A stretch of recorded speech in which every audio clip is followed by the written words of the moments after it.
My name is Suresh Patel, and welcome to today's webinar on entrepreneurship in the cannabis space in South Africa. And I am the stakeholder manager for Fields of Green for All. We're a nonprofit organization with over decades experience as cannabis reform activists.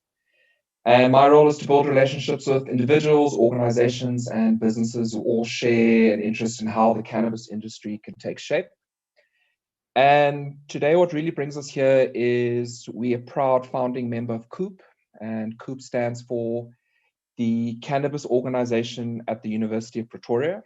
And COOP is really about getting momentum going in the cannabis research space across multiple disciplines at the University of Pretoria. And really, it's about creating a hub of knowledge on around cannabis. And as part of this are these webinars.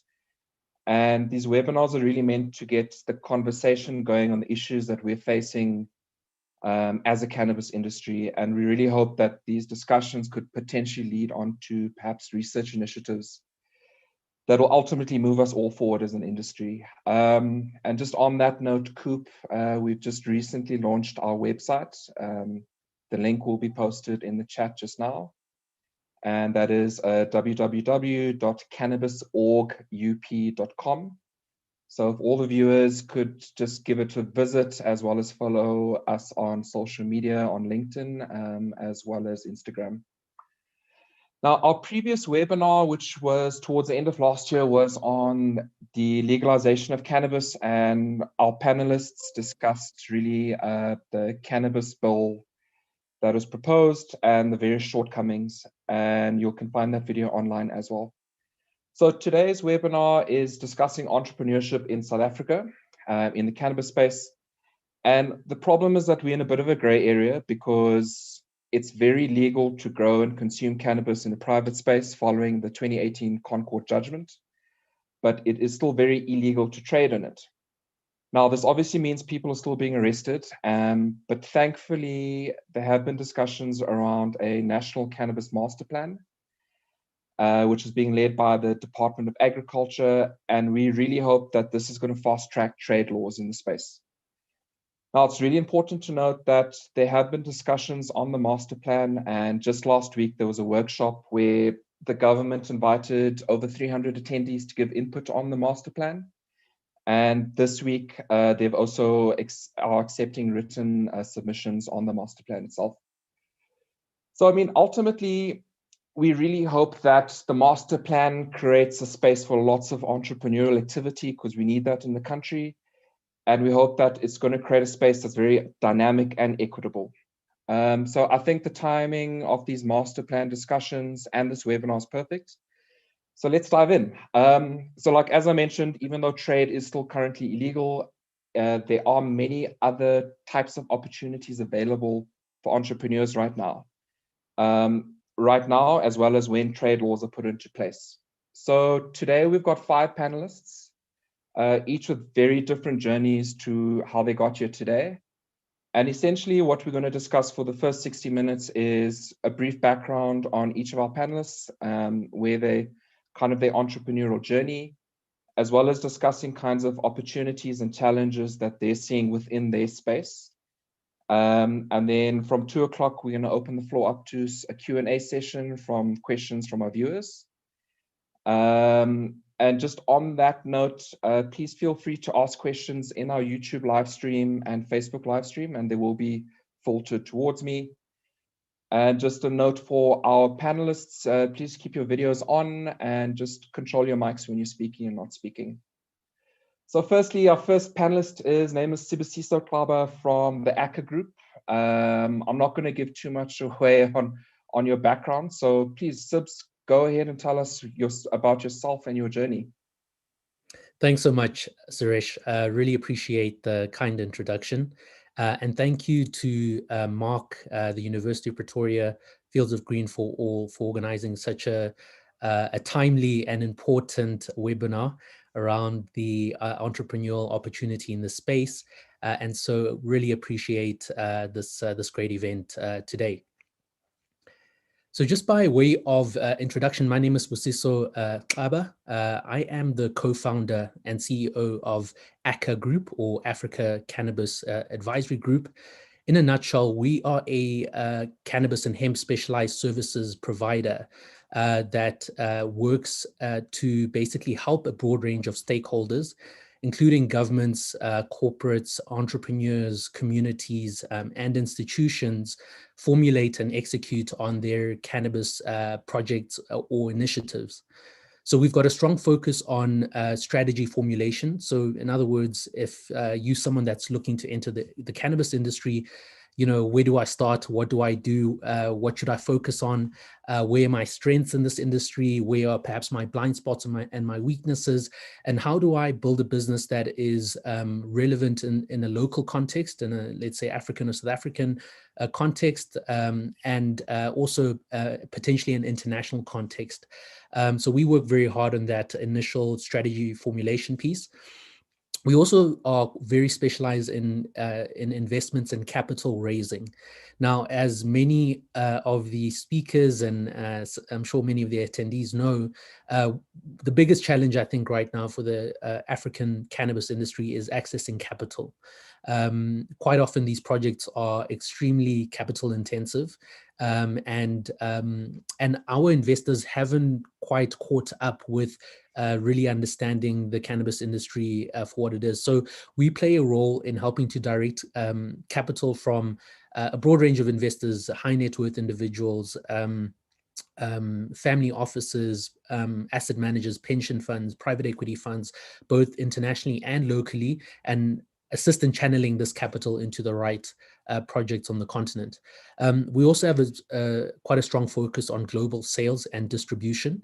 Obviously, this is quite clearly going to become a very robust international industry with movement of capital, goods, and talent across the world. And so we work very hard to open up distribution channels for African operators into the likes of Europe, Israel, and Australia. We also do have a focus on sort of branding and marketing. The branding, I think, is really important in this industry, because we obviously have a lot of work to do in terms of changing the perceptions of what cannabis is and what it represents. And so being able to communicate that to the consumer or the buyer is something that is really, really important.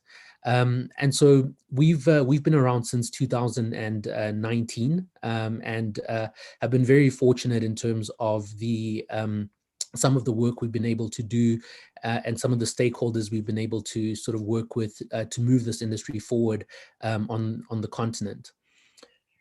Just in terms of a little bit of background before I joined the cannabis industry, I'm definitely one of those individuals where sort of 2-3 years ago, if you'd asked me, or more like 3 years ago, I think 2 years I was sort of starting to sort of shift gears.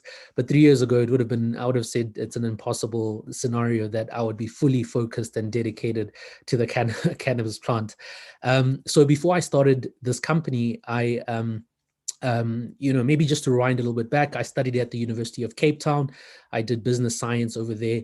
And I've always been a passionate and aspirational entrepreneur. So I've always wanted to be an entrepreneur, always kind of working on interesting projects and businesses on the side. But interestingly, I found my way to sort of the investment banking world when I was offered a job to move to London and work at an investment banking at a company called Goldman Sachs for about 5 years. During that period, I was quite fortunate because my work was almost 100% focused on Africa. So basically, I worked with African governments, corporates, investors, and helped them with a broad range of issues around capital markets. So everything from raising money, helping, for example, let's say the South African government raise dollars to finance their budget, to working with oil exporters to help them hedge their export sales of oil, to working with central banks, helping them sort of manage their the nation's capital effectively, and a whole host of interesting work around infrastructure projects such as hospitals, roads, grid upgrades, and the like. And fortunately also worked in the last few years on venture capital fundraising, which lends itself quite well because cannabis is also a new industry with a lot of risks, and it needs a certain mindset from the investment community to move it forward. And so how I stumbled across the cannabis opportunity was I was doing some research on agricultural opportunities in Africa, and sort of networking and meeting people in the space because I was looking for business that I could potentially start in the space. And as I was going through that journey, I just started to get all these reverse inquiries about cannabis from, people from all over the world, sort of Canadian investors and operators saying that they're very interested in Africa. And do I either know operators in Africa that they could invest in or partner with, or would it be something I'd be interested in? And now, as someone who hadn't been hadn't been a big cannabis user at all, I was one of those people that I was skeptical on day one, and was always just shut the discussion down basically immediately. But after a couple of months, I was like, no, man, let me just at least do a deep dive into this industry to try get a feel of what all this excitement is all about. And I think that took me it was a couple of months that completely blew my mind in terms of how much of a gap there was between what I thought cannabis was and what the industry was, and the real opportunity and the real applications of cannabis. And it was kind of like Suresh, as you said, an aha moment when I realized that with Africa and sort of our history with the cannabis plant, the fact that cannabis is a source of income for millions of Africans in the most rural and most challenging geographies on the continent. I saw this. I kind of had this epiphany that if Africa played its cards correctly, cannabis could really move the needle in terms of helping to transform the continent. One of my sort of major passions in the world and in life is, when I kind of am on my deathbed, I want to see an Africa that has grown into its potential. We all know what the potential of this continent is in terms of not only natural resources, climate, but its people. I think its people are its biggest resources. The sort of communities that Africa has built, the determination that Africans have to overcome extremely challenging circumstances. And so I saw that cannabis could actually be something that, if done correctly, could help us realize this stream of this potential on the African continent. And so that led me actually to coincidentally to a trip to Israel. So there was a global cannabis industry in Israel, and at this point I was about 70%, 80% convinced. But when I went to this conference in Israel, it had over 500 attendees. By my estimates at that time, probably around $30 or $40 billion of value or resources controlled by the people at that conference who were early movers into the cannabis industry. And, to my complete surprise and disappointment, I think on the second day or on the third day, the last day, I was like, I've only bumped into one Black African at this whole conference. A handful of other Africans were there. Who are early movers into that industry. But that's when I actually realized that there's a significant risk of Africa being left behind as this industry develops. And similar to other sort of resources or area, Africa, we run the risk of being a price taker. So the industry develops and the world says, Africa, this is where you guys fit in. And, most of the value add and most of the economic dividend or benefit of this industry is going to sit in Europe, in the US, and maybe some parts of Asia. And so after that conference, my conviction towards entering the sector and applying the skills and the network I'd built within the investment banking world, I sort of developed what I think is a life mission now in terms of applying myself towards Africa developing and becoming a leader, not a participant, not a follower, not an observer, but a leader in the global cannabis industry. And that's when I got back to London. I resigned with with not much, but a lot of enthusiasm and hope that this would actually work out. And that led me on a four-month international research trip. I went back to Israel for about 2 months. For those who don't know, Israel is the global leader when it comes to cannabis research and applications. Israel has been using medicinal cannabis, legally in a legal framework for around 30 years now. Today Israel sits with about 70,000 patients, and that's growing, pretty significantly year on year. And the famous compounds in cannabis, THC and CBD, were identified and discovered in Israel. And so I was very fortunate to build some very great relationships with entrepreneurs, with technology specialists, with researchers, with activists in Israel around the cannabis industry. And that, I think, set a very good foundation for my understanding of how the global industry could play out. I then spent about a month in Canada. And as many of you know, Canada is the global capital markets center for cannabis. Most of the cannabis listed companies in the world are listed in Canada, and billions of dollars have been raised in Canada. So I spent a lot of time trying to understand, how does the world of capital meet the entrepreneur, meet the sort of innovation and technology and the applications of cannabis, and how could that apply to Africa and so forth. So that was sort of an incredible chapter in this research trip. And then lastly, about a month in Europe. Europe is expected to be the largest medicinal cannabis market in the world, sort of in the next, call it 10 years. And one of the reasons for that is because Europe has got an aging population. So the average age in Europe is significantly higher than that of Africa. And obviously that comes with a lot of sort of pain and inflammation related medical conditions. And so cannabis as a plant-based medicine is expected to find a home in Europe. And so after that trip, I moved back to South Africa, and we officially opened the ACCA doors in 2000, towards the end of 2019. And we haven't looked back since. It's been quite a journey. It's been, it's entrepreneurship in general is challenging, but then overlay that with cannabis, and you're talking about times 10 in terms of the how much of a ride it has been and can be.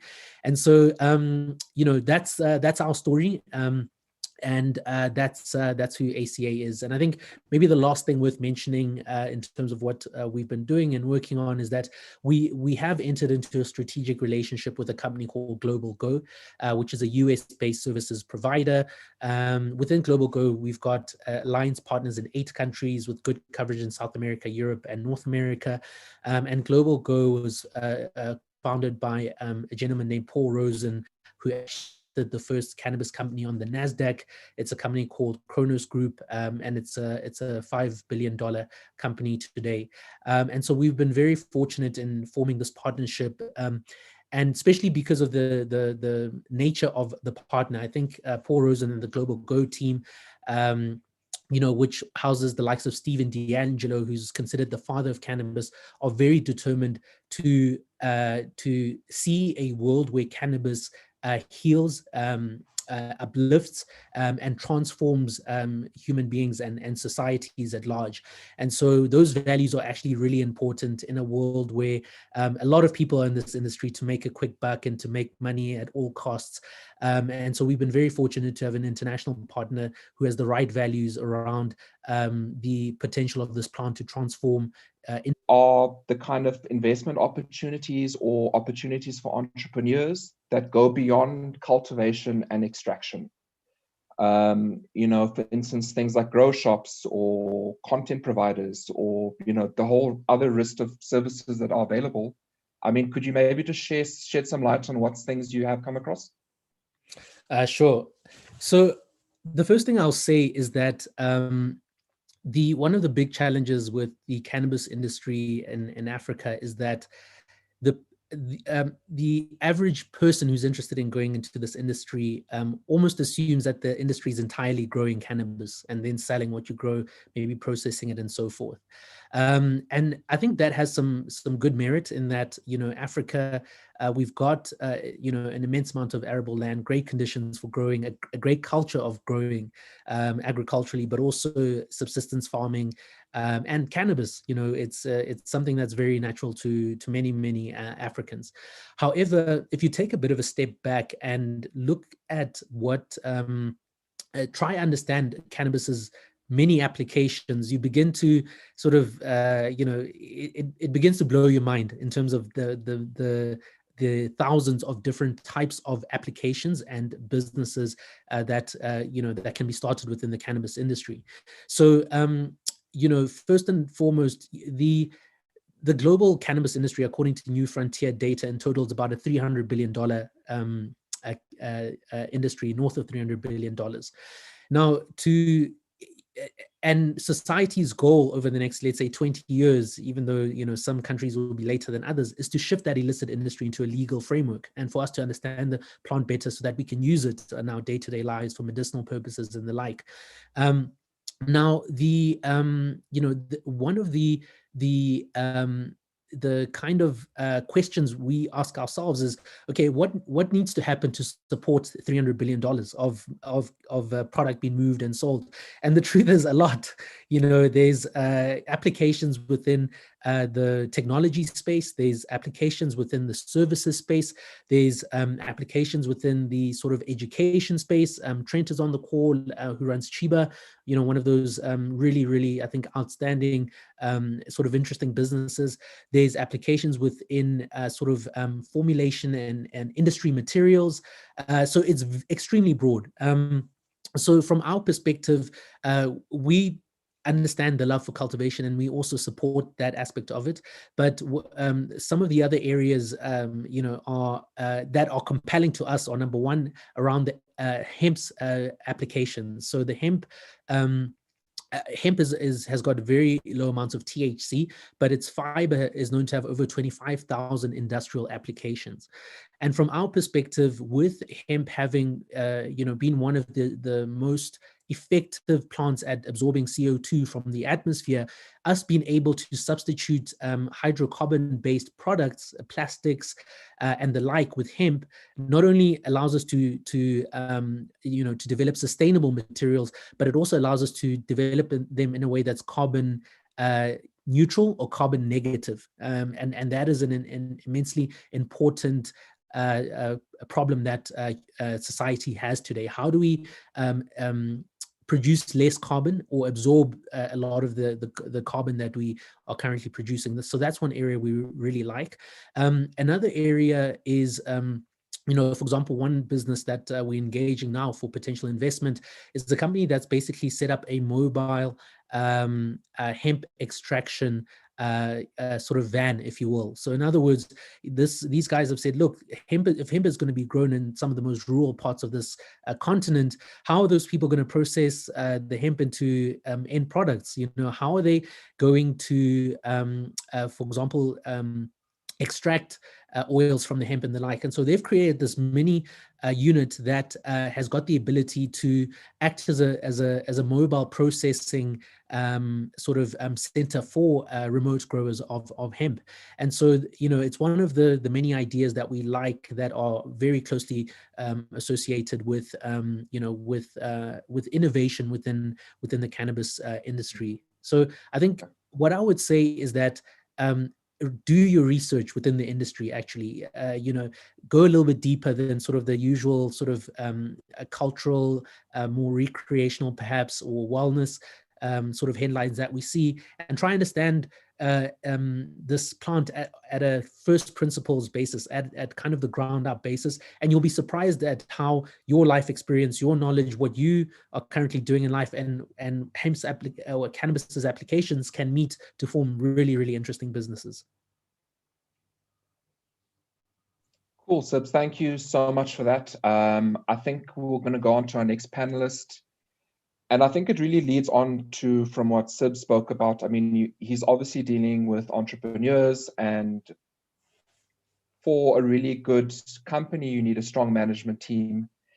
And I feel with Trenton Birch from Chiba Africa, he's in the cannabis education space. I think he's really positioned his organization to not only provide cannabis training and upskilling, but it really is a nice kind of complementary business that will help fuel investment or basically other entrepreneurs entering the space because they're going to be more informed. So without further ado, I'm going to pass on over to Trenton. So you cut off at the end there, Suresh, so I'm assuming you were introducing me. Thank you so much. Thanks for that insight, Sib. It's always good to hear your brain churning out cannabis knowledge. Yeah, my name is Trenton Birch. I'm the CEO and co-founder of Chiba Africa. My journey personally in the cannabis space has been a long one. I started using cannabis at a very early age, something that I don't make too public because, as research now shows, you shouldn't be using cannabis, too early on. But I essentially come from the music industry, and music and cannabis are like hand in glove. So it's always been part of my life in some way. For most of my life, I didn't realize, what it did to my body. All I know is it made me feel good. It helped me relax. It helped me deal with stress. Helped me with creativity.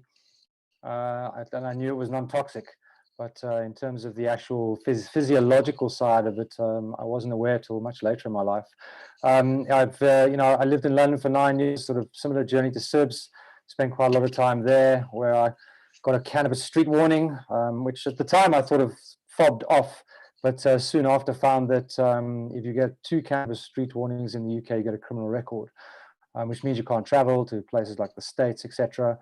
Got quite involved actively in marches there, and I've always been quite outspoken about cannabis and the benefits that I think it has.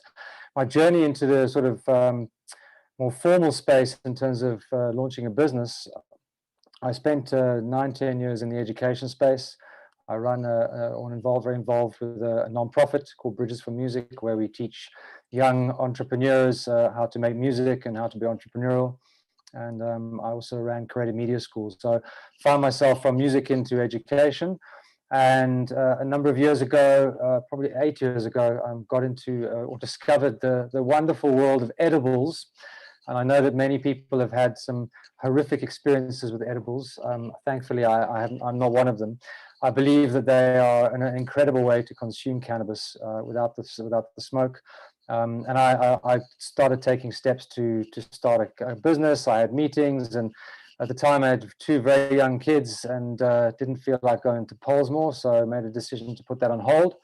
And then when the Cannabis Expo sort of started to bubble, I put my head up and went, okay, this might be the right time. And I went to LA for a few weeks. I went to Spain to do as much R&D as I could, dug into the industry, met as many people as I could, and came back. And at first we weren't sure which direction we were going to take. As entrepreneurs, we knew we wanted to be in the space. We weren't settled on how or where. I mean, there was no industry, so we were part of creating the industry. Had a few little bumps, started an app, didn't work out, started something else, didn't work out. And slowly, as I started to get to grips with the space, just took my skills in education and put them into the academy. We also run a retail side of our business. I'm very, very into health and wellness. And through the retail side, we do CBD products. So we're essentially an education, health and wellness company in the cannabis space. In terms of the journey with our academy, we launched officially 10 months ago. We're the first cannabis education platform on the continent. So we did a partnership, thank you, with a very interesting company in the States called Medical Marijuana 4-in-1, who are kind of top of their game for medicinal cannabis content. And we just realized that in terms of the medicinal industry here and cannabis, it's nowhere, to be honest. There are some people who have been at it for a while, but it's a very small segment. So we licensed the content in, we repurposed it for the continent. So we removed all the American prohibition history and replaced it with South African prohibition history. And then we've developed our own grow courses. We do commercial grow courses, 3-day immersive courses where you get to learn about how to scale up. A lot of guys are growing 10, 15, 20 plants at home, but scaling up and growing 5,000 plants is a whole nother ballgame. So we do immersive courses where we take people to visit Sapra farms to really see it. So we teach it in the classroom, and then we take you out to see what we're doing. And recently, well, I say recently, in the last 2 days, we've launched Africa's first cannabis campus. So I've literally just did the opening ceremony before I came onto this webinar. Yesterday we had our first classes, and the day before we had our orientation. So we're very, very proud to have the first cohort of people. And it's what the beautiful thing is, it's a very mixed bag, you know, mixed race, mixed culture, people from all over the country. And I think the thing that we always try and push and speak about is collaboration in the industry. Sadly, as a developing country, scarcity is an issue. So we have the scarcity mentality where people don't work together because they believe that that the pie is so small. So we have, you know, lots of different segments in verticals, and people working against each other in the industry, which is sad to see. So our philosophy is the pie is big enough. We need to knowledge share. We need to collaborate. We need to work together. You know, at the end of the day, the green rush, we believe, is a fallacy. We believe it's smoke and mirrors. We do believe that there's a lot of potential in the industry, but it's going to take time. So people who are entering the industry just to make money, I would advise them against that. You know, enter the industry because you have a passion for cannabis and a passion for making a positive difference and changing the world effectively. I personally believe cannabis has the potential to create seismic shifts in the way the world is operating. I mean, I say this with reservation because I know this can be a bit controversial, but I do believe that, you know, COVID is actually a blessing because the way the world has been going over the last sort of, 30, 40, 50 years is catastrophic. And in the next 20, 30 years, if we don't wake up and change the way we behave, I believe Mother Nature will give us, a bigger clap than we've ever had, and COVID will look like a blimp. So I'm not saying that COVID is a good thing. I'm saying that it is something that we need to shift the way we behave, and that we move forward in the world. And I hope that COVID has given us those times to reflect and think about what's important. And I think cannabis is not a silver bullet for South Africa, but has huge potential for economic empowerment. And to move our population forward on a health and wellness basis. We have an obesity crisis in our country. We eat badly. Our nutrition is poor. The challenge at the moment is the CBD market is only available to a very high LMS. How do we ensure that CBD is available to our rural populations, our township populations? So there's a huge amount of work to be done. And through the academy, we're trying to teach our students to be very holistic. We teach growing from seed to harvest. We teach medicinal cannabis. We teach cannabis business. And what we also teach is what goes under our sustainability and wellness program. So we teach permaculture, food security. If you can't grow a tomato or basil by the time you leave, you won't get through the course. And the reason for that is because people need to be empowered. And if you're growing cannabis, you should also be able to grow food. Mindfulness, every morning we do a team meditation. We check in with everybody. We do gratitude journal writing. We're really trying to keep the essence of cannabis and what it is, which is community, which is health and wellness, which is spirituality, which is opening and changing perceptions. We're trying to make sure that our graduates step out into the world and also can take that spirit with them. Because, we do need money, as Seb says. I mean, I'm not a protectionist in my nature. I'm a collaboration person. But we can't allow cannabis to be colonized by global players. I keep getting people constantly going, yeah, we're interested in Africa, we're interested in Africa. And why we're interested in Africa? And it's purely driven by capital. And we do need capital. The industry cannot grow without capital. As Sib said, a lot of investors are sitting on the fence. As cannabis people, I talk about cannabis freely, and every time I step out of that zone, I realize that we still have decades of prohibition that we have to fight through. We still have a population we need to educate.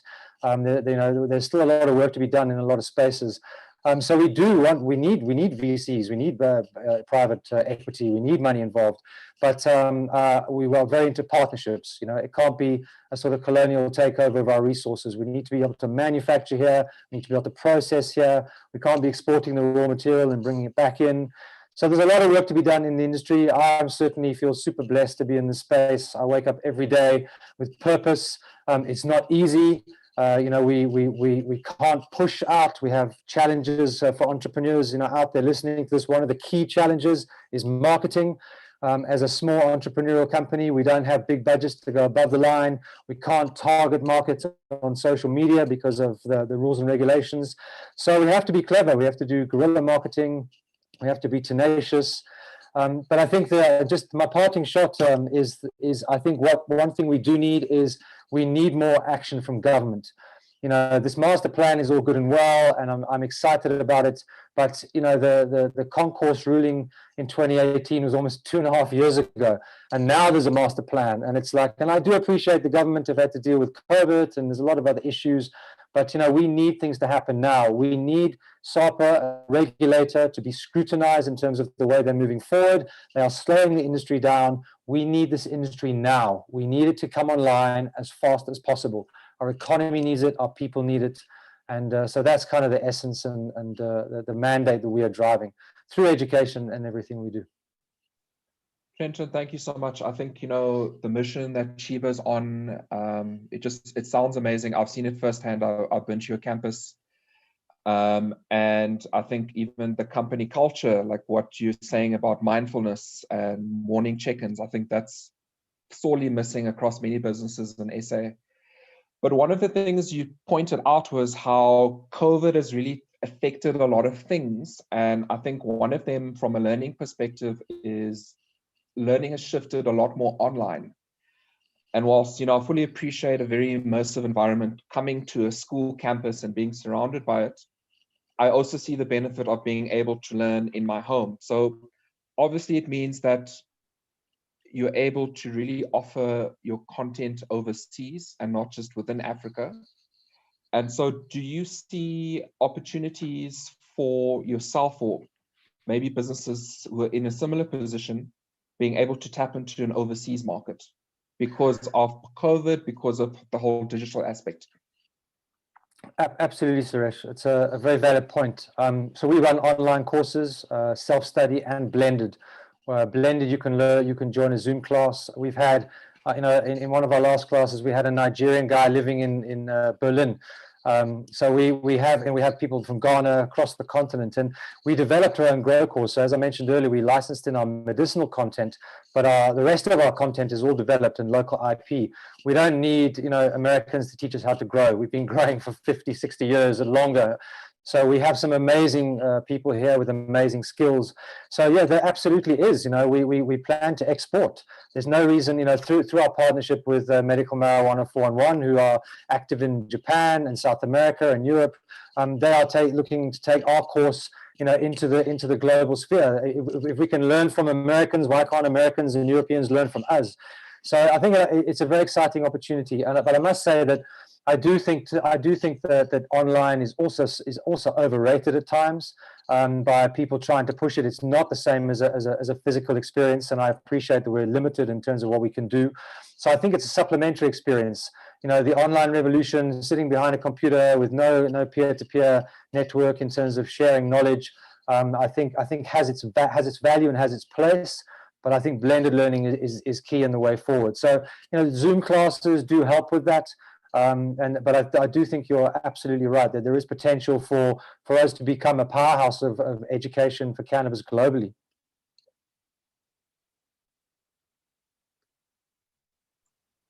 Cool, Trenton. Thank you so much for that. I'm going to lead on to our next panelist. His name is Jordan Masia, and he is the founder of Green Smoke Room. He's in the cannabis seed and genetic space. And I think his role, I mean, he's been in the industry for quite a long time. And I mean, his role in terms of providing seeds and genetics, it's really a stepping stone into the whole industry, I think. And so, Jordan, over onto you. Suresh, and thank you for putting this together for us. So as Suresh said, I'm the founder and managing director of Green Smoke Room Seeds. We registered in 2009 in South Africa. Registered as we were originally an online head shop, selling your paraphernalia, learning the markets, and I mean, it took about 2 years, and then we started, during the 2 years, we're aggregating a whole bunch of seed breeders from around the world and putting together the list of guys who we wanted to bring into South Africa, as we did see that there was a huge gap in the market that you could not get seeds anyway. So in 2011, we added seeds to the website, and the website, I mean, by 2013, we had 138 international breeders that we had aggregated and put online, and we had to open up the market, not only to Africa, but internationally. 2013 came and we looked at operations overseas. Due to laws in South Africa, we were doing more investigations into it, and we actually saw that the legalities on trade of seeds in South Africa then was completely illegal. So we did change our operations. We got a cannabis license in California. We moved our full breeding operation to California. We registered another business in Spain where we could start trading as our actual trading company and start selling seeds through there. So, you know, we had to jump through a lot of these hoops to kind of get our business going. And that goes along to my journey. You know, we started in 2009, but I always had to dilute my time, and I was always invested into other businesses in South Africa up until 2018. And that was purely based on laws in South Africa and the industry here. And I mean, our company overseas in California was doing very well, but being a South African living here, I wanted to, you know, do something in this country, and I wanted to make sure that I always had faith that the laws would change. I mean, to me, they never made sense. So I always, you know, we always kept Green Smoke going. We pushed it, we put marketing into it, looked for all the avenues to make sure we could keep the business running. But really, I couldn't commit all my time to it. I couldn't invest, you know, my full attention to it because, you know, I had to look for something else in South Africa that we could do here. And then in 2018, I mean, during that time, I was in the jewelry industry, and it was at the end of 2017, beginning of 2018, that I was going overseas to America, Asia, and we were looking at the jewelry expos. And I've been to 3 or 4 shows in the jewelry expos. And I just seen over the past 2 years, the expos were dying down. And in end of 2017, 2018, I started investing a bit more time into the cannabis space. I went overseas, and I saw the expos. I mean, we went to Cannabis, we went to, you know, LAX, we went to the Los Angeles shows, and I mean, even the smallest cannabis shows kind of put the biggest jewelry shows to shame. We went to one where there were over 2,500 stands, and this was an industry that wasn't even built yet. You know, these were just guys who were trying to get an industry going. There's no financial backing from the banks. I mean, that's a massive problem worldwide. Federally, the banks don't get involved, so all the banks around the world are very scared to invest money. So you have to go through VCs. And then, you know, there were a lot of these stepping stones that we learned along the way. I remember 2018 or 2017 in California, going to pay taxes and having to go deposit a bag of cash because you couldn't transfer any money from a bank account to pay tax. You know, there's all these hoops that just didn't make sense to me at all. You know, government was accepting money for it, but you couldn't transfer. Banks weren't accepting the money.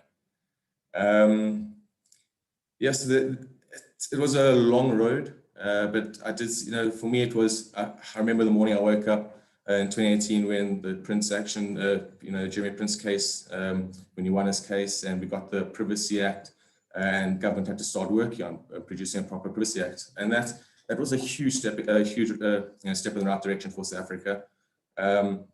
I think back then we were one of 2 or 3 countries around the world that had actually adjusted their privacy laws to allow for personal use at home. And, you know, for me, it was great that we did that in the courts. It's, you know, in America, it's purely political, purely politicians sitting there fighting with each other, making the calls. And as much as they do have an industry that is growing now, and it's, you know, but it has taken them 10 years to get there. And still today, you're still having dispensaries, you're still having guys with license being raided by the federal police. And it's, you know, even in a country like that, it's still scary. And then we come to South Africa where, I mean, it is definitely a gray area. We have our court cases that have been won, but no legislation has actually been changed. You know, we've seen the master plan that's been put out. There's definitely a lot of, I think it came out very quickly. And I was very happy with that, that that they have touched on a lot of points, but I do think that they're missing a lot of points in there.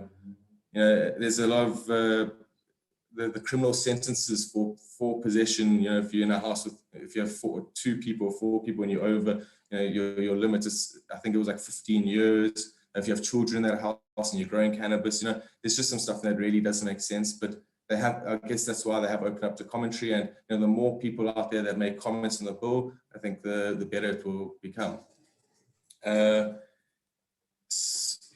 Yeah, I think it is a bit of history behind me and the Green Smoke Room. Also, just to add, we have I'm a partner and owner in Green Grow Room. It's our hydroponic grow store. I like to call it a new age nursery. We have a whole bunch of exotic plants. We have the grow equipment, but it also touched into how difficult this industry is. I mean, it's a 100% legal business, and we're still seeing hoops. The second if you mention to the banks that it's a hydroponic store, they're already asking you, well, what are you selling? And then they want to know a list of your stock and everything. So they want to see that you're not selling any cannabis products. We were looking at doing services, simple services like trimming for guys. I mean, we had long talks to our lawyers on that, and even that, just having the guys transport their cannabis, their flower to our premises, us keeping it. It's a question: is that still personal use? You're doing a service, but you're making money off it. So it's very much a grey area, and that can even tie into the Haze Club model. Ourselves at Green Smoke Room, we went and we spoke to 2 different lawyers who both gave us opinion of the Haze Club model was 100% legal. You can go ahead with it. And I mean, we all saw they were raided. They have to go to court now. They're going to fight it in court. But I don't believe that should be happening. That they shouldn't have to go to court and fight it there. There should be a process in place so that they could have, before being raided, the courts they did go to the courts. They presented to them. They said, this is what we're doing. And there was nothing came back to them. And there's just no communication between the industry entrepreneurs and the business owners and that, and then government. When we try to talk to each other, I am seeing a massive block between industries and even government. If you speak to government and you talk about DORAD and SAPRA, I mean, every time we have a conversation with them, you're always getting 2 different stories out of them, and both of them are saying no, that they're not talking to each other. And all of this is making it extremely difficult for the industry to grow. But I mean, with the pioneers that we do have in the industry, I think we have been doing very well with what we have so far. Yeah, Jordan, thanks for that. I think a common theme, maybe something Brenton had touched on, is, I definitely see that there is a lack of collaboration amongst many stakeholders, entrepreneurs to government, to different organizations. And I think that's really one of the things we need to address in the near future. So what I wanted to maybe chat to you about is, obviously, when you were initially in the space, there were a few seed companies. And if we kind of fast forward to today, there are a lot more companies either importing seeds, but more interestingly, I find, particularly on Instagram, there are a lot of people who are starting their own seed companies within South Africa. And so do you kind of see that the seeds and maybe the seed market in general can really create a lot more opportunities than what currently is on offer? So definitely. I mean, we're a country that's leading in the direction of we're already in a space where you're allowed to grow at home. Legislation's being drawn up for how many plants you can grow at home. So there's a huge space for breeders. We don't want to be stuck with the same genetics forever. We always want to be seeing what's the new best genetic. I mean, the amount of, we haven't even touched on, I don't think we know every single cannabinoid in the cannabis plant yet.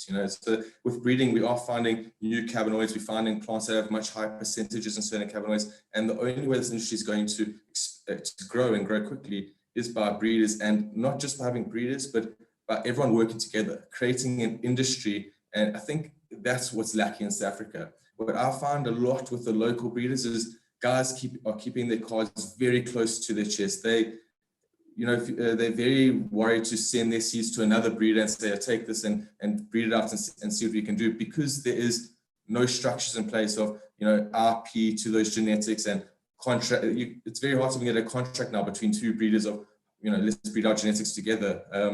There's the classification in South Africa currently right now for cannabis genetics is cannabis sativa. That's the only registered variety with DORA. So until the full process and SOPs and stuff come out for breeding cannabis genetics, it's going to be very hard for the breeders themselves to feel comfortable to start sharing the genetics between amongst one another.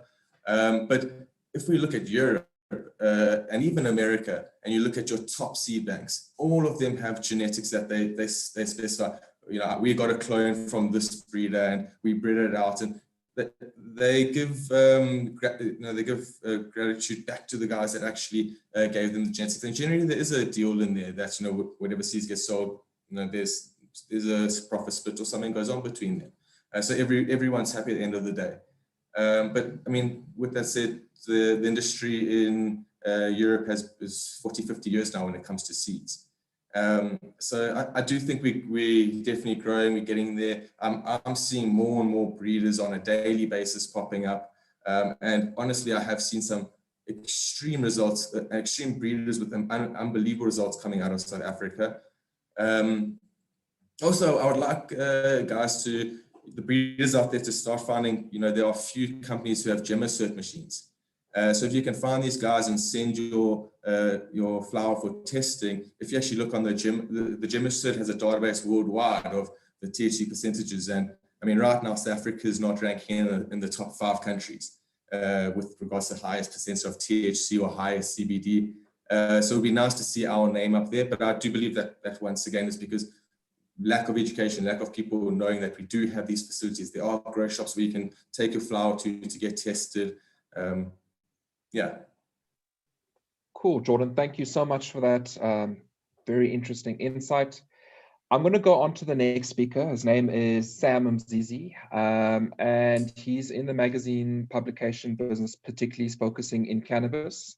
Besides magazines, he's also in content production.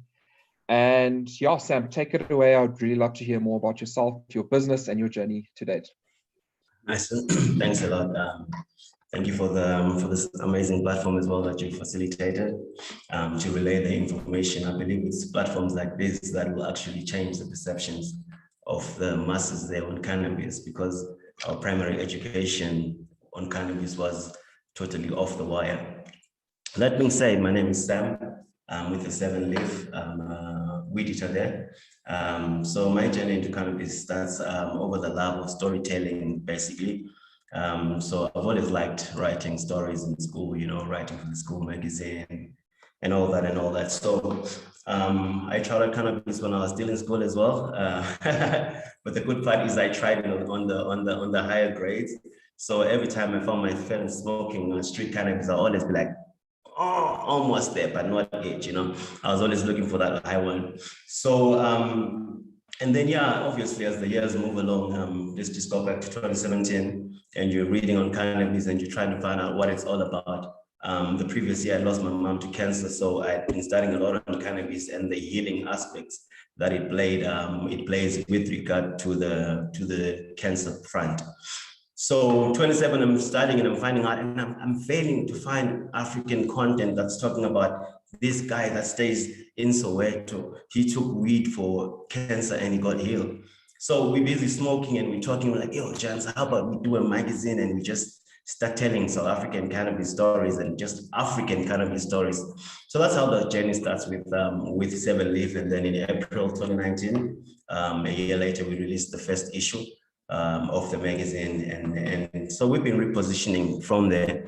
So our thrust is really telling the exciting cannabis stories in the community. I'm looking at Trent, and I've been to his the Craft Cannabis Summit before Shiva came along, and you're seeing the transformation. You're looking at Jordan and Green Smoke Room with I know at 420 in 2019, and you're talking all the complications around the business, that.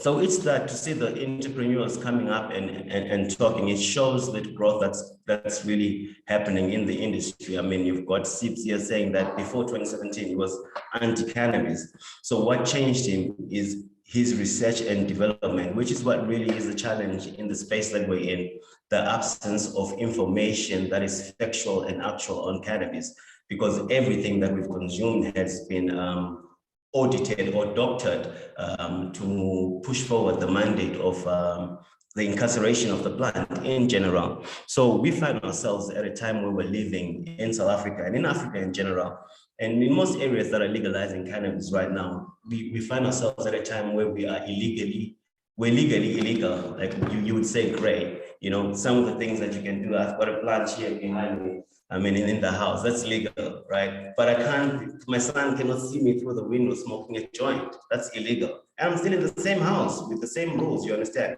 So that's the framework that's there. So what's needed now is, outside of these complications that we have as a community in terms of interpretation of the proposed framework, of the submitted master plans and everything, we need the community to collaborate and come together and bring the information that is actual. I mean, Jordan can come there and say, yo, in terms of seed, this is what it is. Robin can come there and says, in terms of legality, this is what it is. Trenton, in terms of growing, in terms of investment. So we need everybody to come together and push, you know. I'm excited because even in the space like that I'm in the media space, I mean, you've got a lot of houses coming in. I mean, you've got Skype magazine that just showed up, you know, and they recently released issue 2. That's like so super cool, because there's like over 50 million of us, you know, that need to hear about cannabis. And we're not just talking South Africa, we're talking Africa.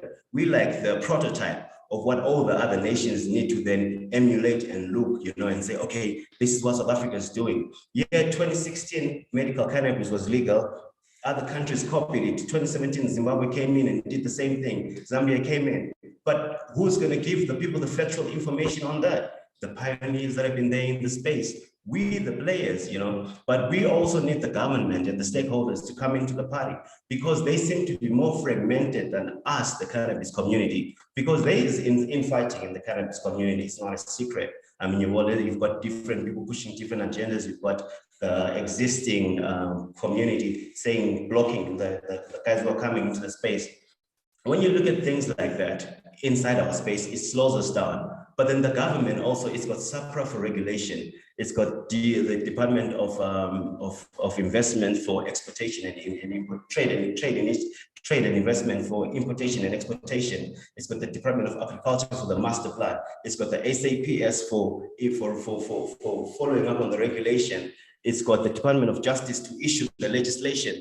There is no cohesion. So because of that, we're 3 years in with just a master plan, say, okay, now let's talk. And what happens in the last 2 weeks? Please bring in contributions. We've been pouring out contributions since 2018. We've been pouring out contributions since 2019, but they're not coming to the party. And now when there's an uprising from the community and the community is airing their discontentment because the document that they've presented doesn't speak to us, the community that has been existing. Fair enough, I'm 5 years old probably in the community, but there's guys who've been there for 10 years, 20 years, you know, and they've faced the ground, they've been arrested, they've spent nights in jail, and now this plant is being freed. Where are their opinions? You know, where are their opinions? The master plan talks about 900,000 cannabis growers in the heart of South Africa, but then talk about legitimizing those growers. It's silent on that. So how do we come up with a framework, you know, that's inclusive? So that's really the challenge, I say, that there's no cohesion from the community. There's no, we have better cohesion than the government in essence. I mean, here we are, I mean, we're talking on that to say, hey, Mr. Government, please listen and see what you can implement from our discussions. So that's what we really need out there. We need to belt and bombard the platforms with communication on cannabis, with communication on its benefits, with communication on its uses, with communication on the differences. Because every time I show up at Pick and Pay with my cannabis shirt, they'll be like, yo, man, can I have some cannabis to smoke? I'm like, yo, man, you know, you can make this shirt out of cannabis. So it's that, you know, it's the perception to change the culture that we've been framed around since criminalization that says cannabis is just smoking, cannabis is just being irresponsible, cannabis is just being out of control. Yeah, that's about it. Sam, thank you so much. I think you touched on so many important issues that all of us are facing and the whole community is as well. I've got a very important question earmarked for you, but what I'm going to do for time's sake, I'm going to push that into the Q&A session. And I'm just going to jump on to the next panelist, who is Robin Cameron. Robin's an integral part of the Fields of Green for All team. We've been working together for a few years now, and she also provides essential digital-based services to many other cannabis startups and brands. And I think quite a lot of things that were touched on by other panelists, she has experience in, particularly from the digital space. And over to you, Robin. Let's chat about this more. Hi, Suresh, and thanks so much to you and to Mark and everyone involved. Yeah, I actually was a little prepared for this, so I have some notes. Little bit of background. I first joined Fields of Green in 2015, which didn't sound that long ago until I said it now, and now I'm thinking that's actually quite a while ago. And obviously the space was very different to what it is now. I actually knew Myrtle and Jules from as friends, and sort of always kind of kept tabs on what was going on in the industry, and through their work as a Ducker couple in Fields of Green, and also a lot of the challenges in terms of, especially back then, finding people within the industry that were actually like professional stoners, because you do want to work with people in the industry that are actually users of the plant. And, but also what comes with that is that, there are stereotypes for certain reasons. So it's kind of weeding out, the right players and the people that are dedicated, like, our team of panelists here. So the way that I sort of got involved was actually that I was already starting to freelance in the digital space, building websites, e-commerce, online marketing, things like that. Funnily enough, it seems to also be a bit of a thread in terms of music and education, and then moving into cannabis. I was also involved in education previously, running a national education company. We had 300-400 tutors over the country. We had a footprint in all the sort of major cities. And I, after building up the online side of that business, realized that I did find the web side of things a lot more interesting, and I was more geared into that, and that industry was emerging. So sort of started for even, you could do Facebook advertising or anything like that, and, seeing international trends when Google and SEO, those buzzwords first came about. And yeah, I just started with a conversation with Myrtle, and I think that's, I offered my services. So whilst I was a big user of the plant and a supporter, my focus was actually from my expertise. And I think that's also something, a little bit of advice for anyone. And I think Sam, one of you guys mentioned it, but sticking to your skills, you don't have to go and suddenly move into a whole separate thing. There are enough opportunities to use skills that aren't necessarily always directly related to cannabis. So for me, for example, it was the marketing, the SEO, etc. The pre-Concord sort of side of things with the Fields of Green website, it was very much more still in a space of education.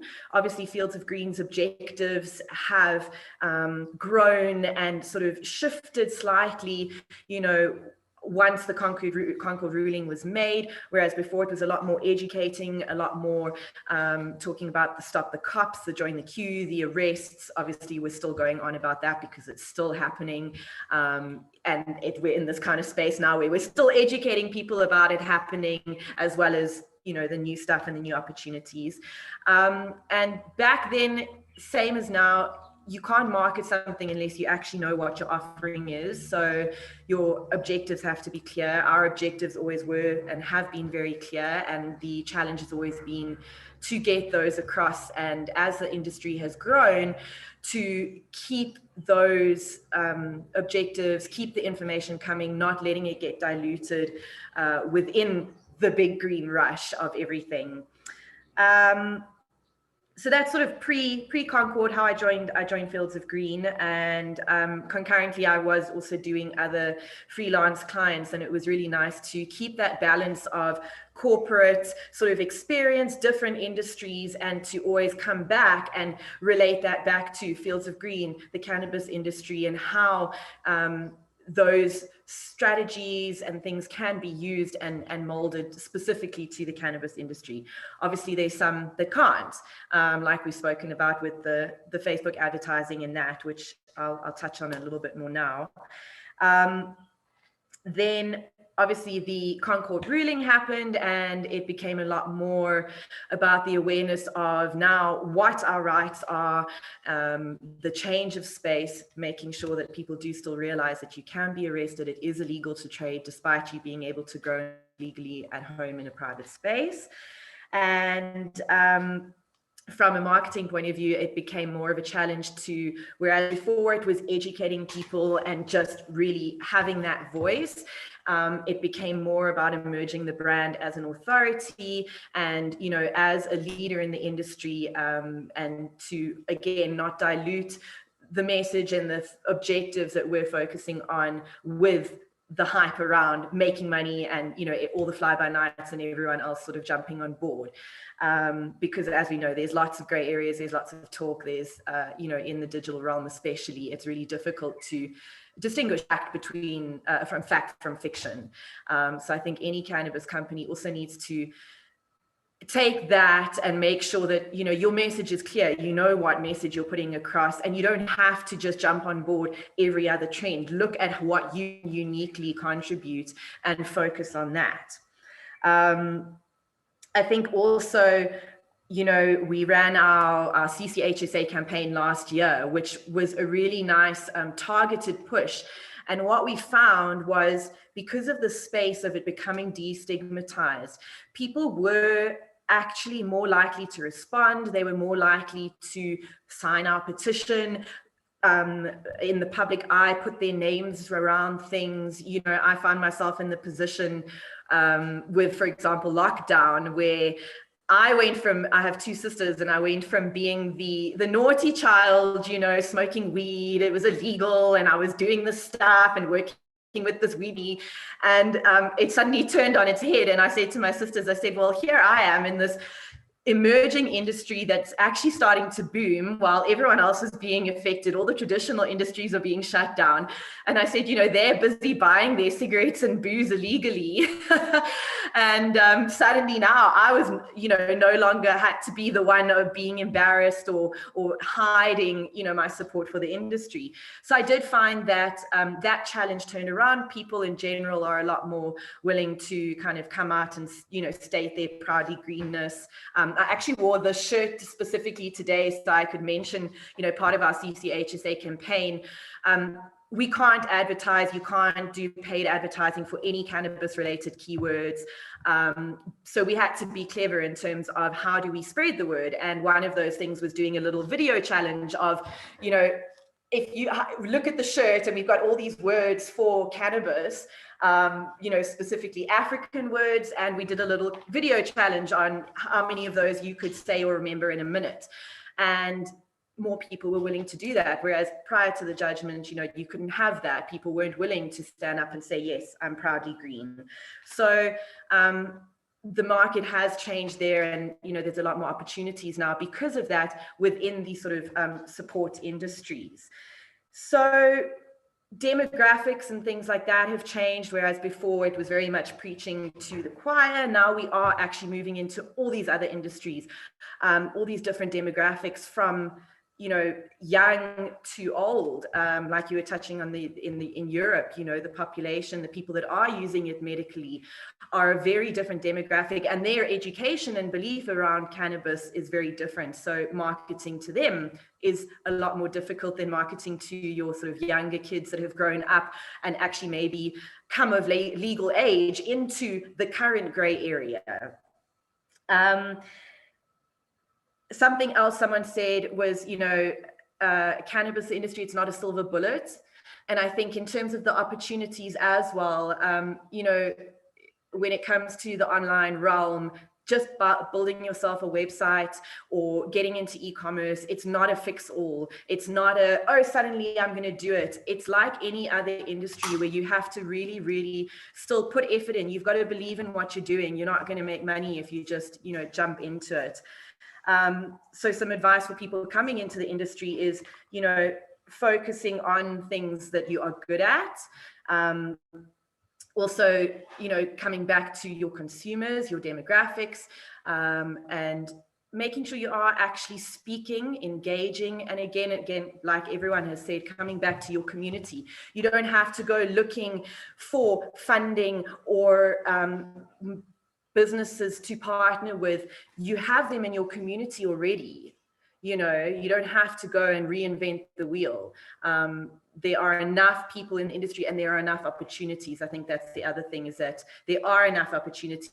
Just because I build websites doesn't mean there's not opportunities for everyone else. You know, I'm a big believer also for myself of, I've carved a niche in terms of, I don't want to just build a bunch of websites. I, you know, carved a niche in terms of offering specific services to specific clients that I know I can manage. And, you know, I'm not ashamed or scared to kind of go, hey, I can't take that on. Here's another company. So I think it's good for everyone to collaborate. We can't all do everything, and we are growing this industry together. Competition is healthy, and, you know, we can use our unique skills to do that. I think the other things I just wanted to touch on was the opportunities. Specifically, I did release a blog on the Fields of Green site, which talks a little bit more, and I've got a little list of examples of industries that you can look at. For example, I mentioned the, you know, the grow shops, the education, other things, you know, people don't think about. Electricians. You can be a really great electrician, expand your offering to noobs like me who don't realize the power's gone off and I think I need an electrician to fix my lights. You don't have to suddenly change everything and be all cannabis, but you can still benefit from the industry and offer your skills. And in terms of the master plan, I think the biggest thing I'd like to see come out of it is to legalize trade for all. For the guy at the taxi rank already selling his matchbox, let him legally set up a little stand and a gazebo. You know, you really don't. We really need that. We can't have it monopolized, and that is how we are going to open the space for the entrepreneurs and all these other support industries to help within the communities. Cool, Robin. Thank you so much for ending that discussion off on a really positive note, and the fact that it needs to be freed for all. And I think what we're going to do right now, we're going to move on. You know, time's running out a bit, so I'm going to go over some of the questions that have been asked, but there have been some trends in some of the questions. And I think a big one is, and something we get asked, I think probably on a daily basis at Fields of Green for All, is how do I get a cannabis license? Because whilst we have spoken about all the different opportunities there are in the space, it boils down to always that question: how, as a layman, can I get a cannabis license, and how can I start growing and selling cannabis? So I'll maybe poise this question possibly towards Sibs, Trenton, and Jordan, if you've already operated in the space. Firstly, what are the kind of high-level steps of getting one? Is it feasible? I'm guessing it's not for many people without the capital. Yeah, could we kind of unpack that a little bit, please? Sure, thanks, Suresh. So first and foremost, I think it's important to, so obviously I think this is a South African context, but Lesotho was obviously an early mover into the cannabis industry sort of 3-4 years ago. And so the majority of cannabis licenses that have been issued on the continent have been in Lesotho. By our estimates, it's north of 200 licenses that have been issued in Lesotho. And in South Africa, I think that number, the official numbers, I think sort of kind of 16, 17, but you know, there's obviously a lag in terms of reporting what has been inspected and approved. So maybe call it around 30. Now the license you know, question or you know, sort of aspiration is unfortunately one that is sort of unacceptably difficult at the moment. You know, so although the licensing fee, let's take South Africa, for example, is, you know, call it 23,000 or something like that, nothing too onerous. A license fee applicant is actually required to set up some of their facility infrastructure before being granted a license.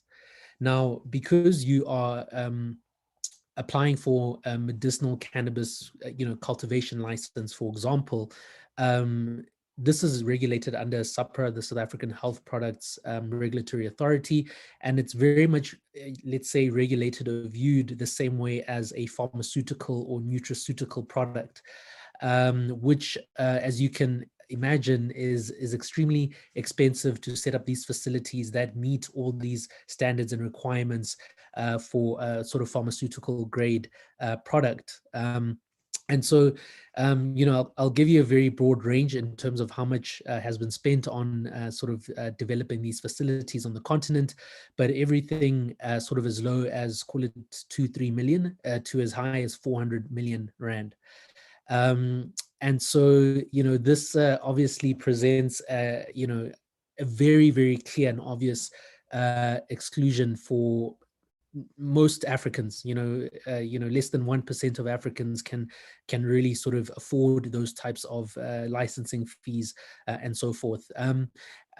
But at the same time, even if we look at South Africa, I think we also have to distinguish between cannabis and hemp. So the government had been issuing hemp licenses, during the course of last year, and those are a lot actually easier to sort of finance, also around 23,000 rand. But the good thing with the hemp license is that you don't need all this expensive infrastructure in the same way that you do with, or the hemp permit rather, the same way that you do with cannabis. But the hemp license or permits have been sort of a temporary kind of research and development initiative by the government. But as we stand today, there isn't a sort of framework by which someone can get a hemp license to commercially grow and trade and process or trade hemp. And so we kind of at this point, this very sort of, to your point earlier, kind of this limbo sort of position where, yes, for those with the capital, with the connections, they can, raise a few million rands or dollars, set up these facilities, have them inspected, and have those businesses sort of up and running. But hemp hasn't been activated as yet, and so there's a lot of waiting at the moment from sort of the population around when will these hemp permits be made available, so that we can start to produce local fibers, CBD, and we've imported millions and millions of rands worth of CBD over the last sort of year, 2 years or so, which quite easily could have been grown and produced in South Africa. We've imported hemp for car inners and infrastructure, billions of rands, and that could quite easily be grown and produced here for the automotive industry. And so it's a very difficult and challenging sort of position that we're at this moment. I do know that government is, they're saying the right things in terms of wanting to move forward on hemp, for example, and sort of indicating that they are thinking about how to make even maybe on the medicinal side, that industry a lot more accessible. And so it's a challenging one at this moment. I think just to add to Sib's comments, there's a lot of guys growing at home, growing in their backyard, who aspire to make a living out of it. When you want to grow medicinal cannabis, it comes with medicinal principles, consistency. It has to be the same, when someone's taking cannabis for an illness, they can't be taking the same brand of product, but it changes every month. So growing on a medical level is very, very complex, and there are reasons for that.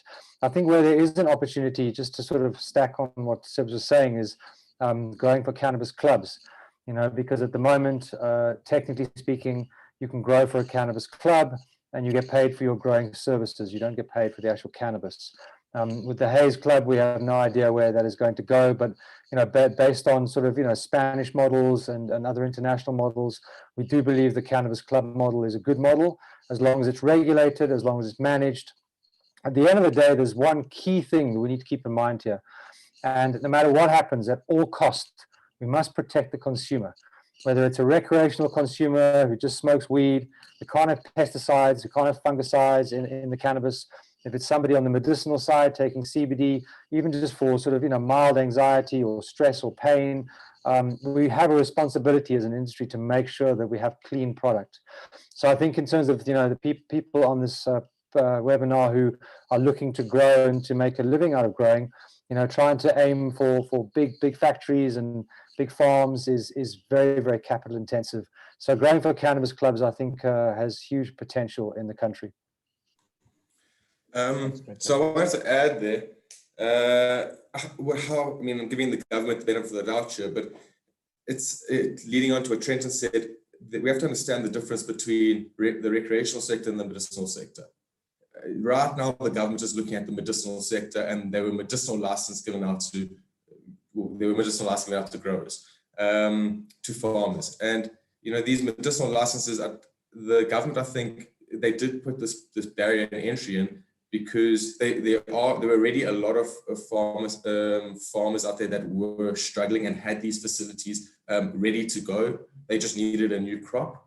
So I think they wanted to see, you know, the guys that already had experience in farming, that understood the industry and went with them first. Because if you see, there are a number of those farmers that got licenses first. Their facilities were ready to go. And now they start handing out more and more licenses to other guys that have built their facilities and have kind of learned. So I do believe that there was a reason for that, as well as it's a medicinal market they're looking at. They're not looking at your person who's growing just for recreational use. They're looking at a medicinal product that, like Trenda says, needs to be 100% stable. Every single batch that comes out needs to match. And to get that, you have to have a very costly, intensive facility. And I mean, you're talking pharmaceutical, you know, you're talking Aspen, you're talking Johnson & Johnson. These are pharmaceutical companies that produce medicines all the time, and it's highly capital intensive. So for guys who are growing at home, you know, even guys with 2,000, 3,000 plants, I think if you want to look at getting into the medicinal space, I would advise looking at the genetic side.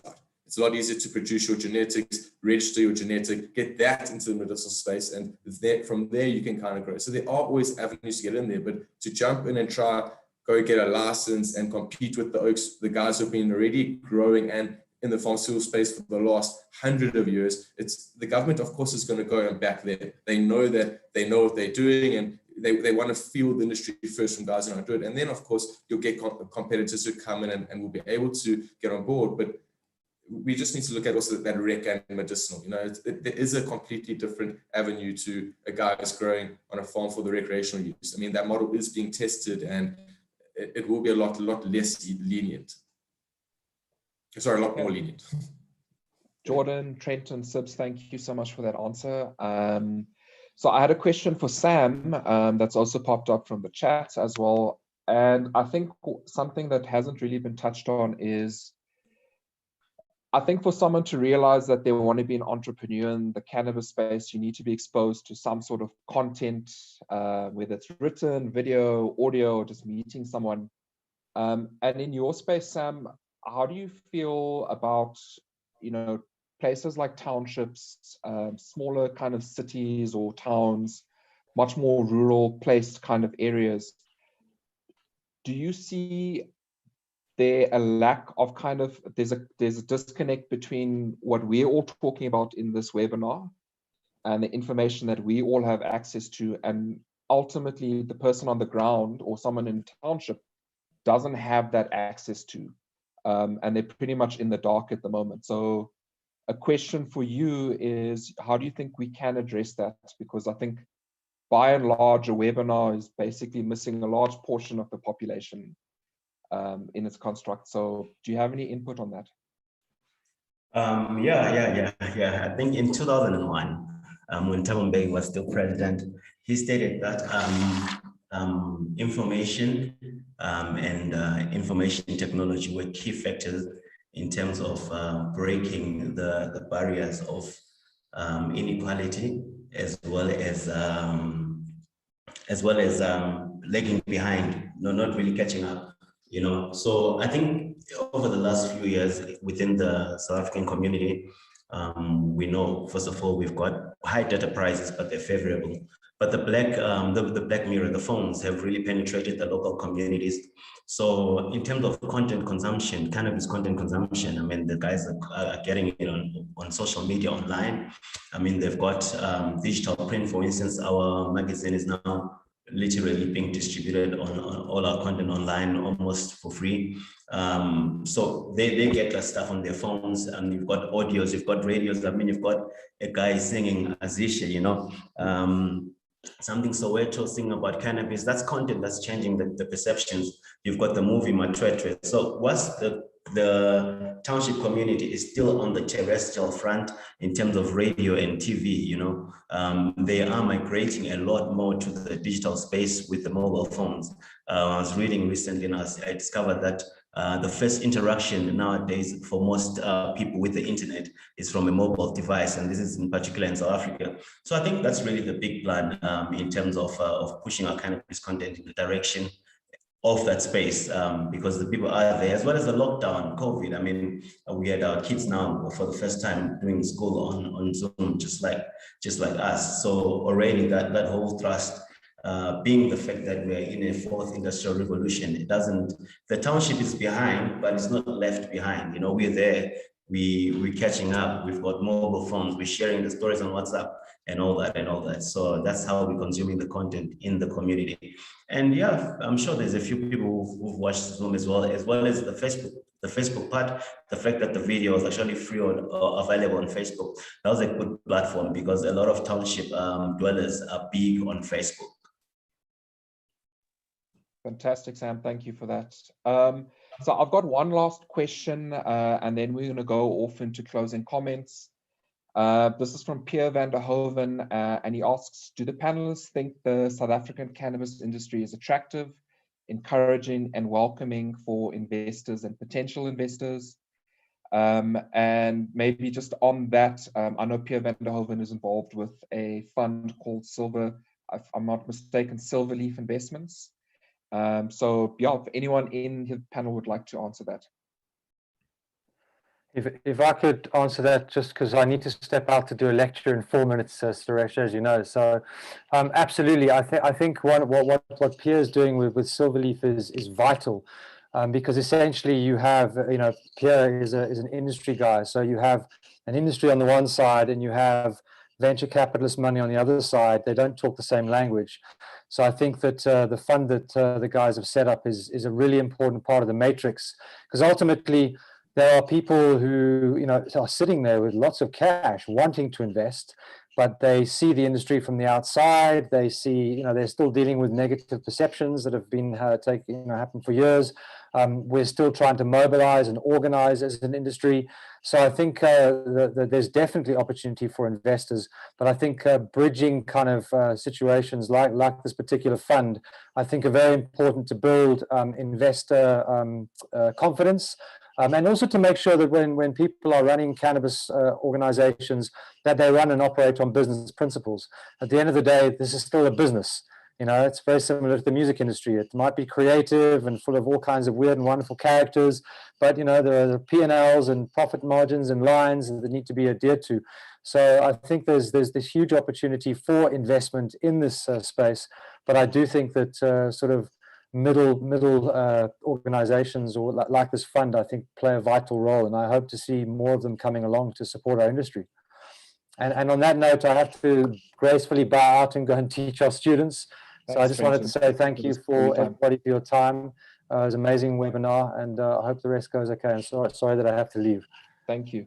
Sibs, I see that you also wanted to answer that question. We've actually got very little time left, so could I maybe keep that to maybe 20 or 30 seconds? And then we're going to go off onto closing remarks. Sure. What I was going to say is, and I'm privileged to be part of the Silverleaf's team, sort of working as part of the investment committee. You know, this is, there's a lot of challenges in this industry, a lot of uncertainty, regulations are unclear, you know, and that makes it pretty tricky for a conventional investor.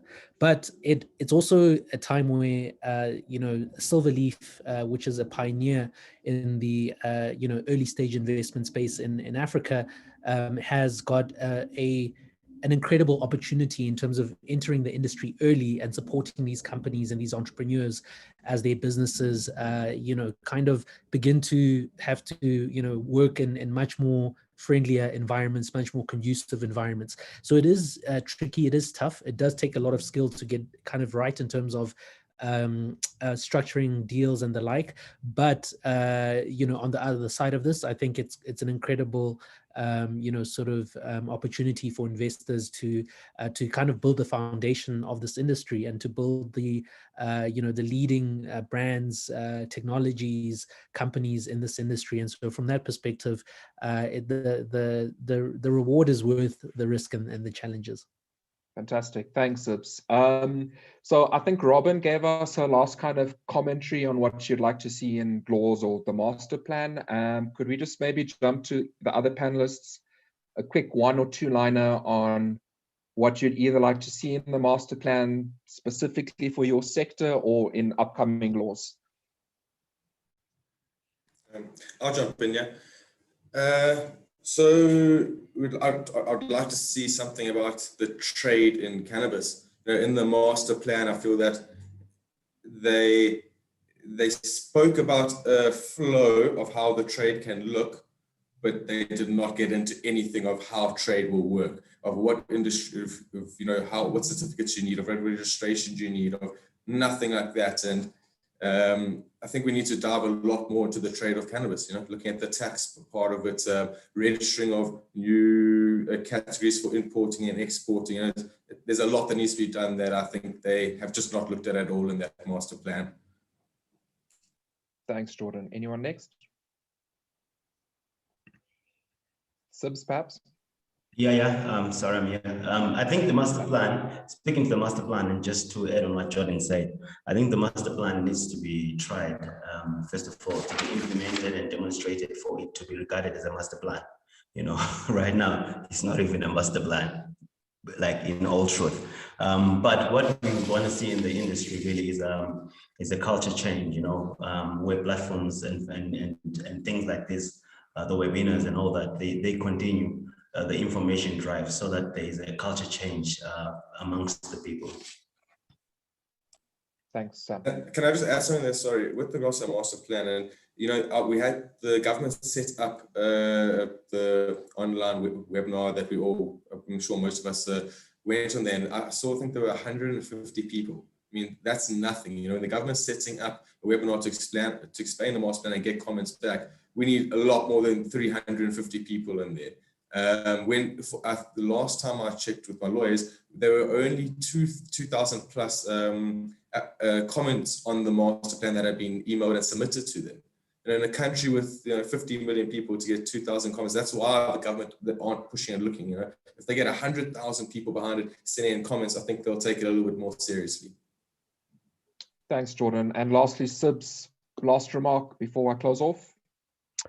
Sure. So I think with sort of the master plan or next steps as a country, for me, I think that expediting a hemp industry or creating the legal framework for which hemp can actually begin to develop and grow as a legal industry is low-hanging fruit and something that is relatively easy to straightforward to set up relative to obviously the controversy around marijuana and so forth. And so it's almost as if hemp has been handcuffed to marijuana, and hemp is like, I should be able to move freely. I should be able to sort of be able to open the commercial gate for the industry and for many sort of individual participants to enter the industry. So I think that's one that we need to, as a matter of urgency, move forward on and look to get entrepreneurs, farmers, rural communities into the hemp industry as soon as possible. There's a whole host of other challenges around the master plan, also being quite explicit about rural development and upliftment, which I think has to be prioritized, particularly because of how tough South Africa's economic situation is. There's people today that are not able to feed their families or are on the brink in terms of being able to sort of provide for themselves, afford things like education and the like. And so, the master plan has to move in parallel with development of its sort of rural and township economies.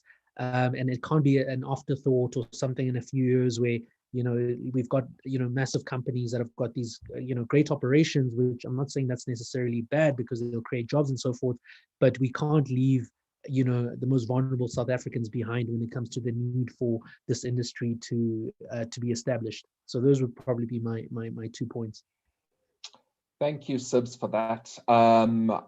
I really appreciate everyone's input today, all the questions from our viewers.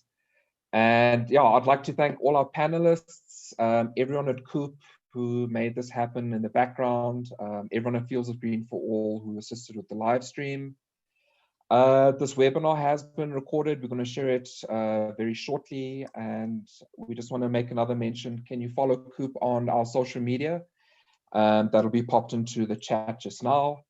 And we look forward to more Coop webinars in the future. And just another big thank you to all the viewers.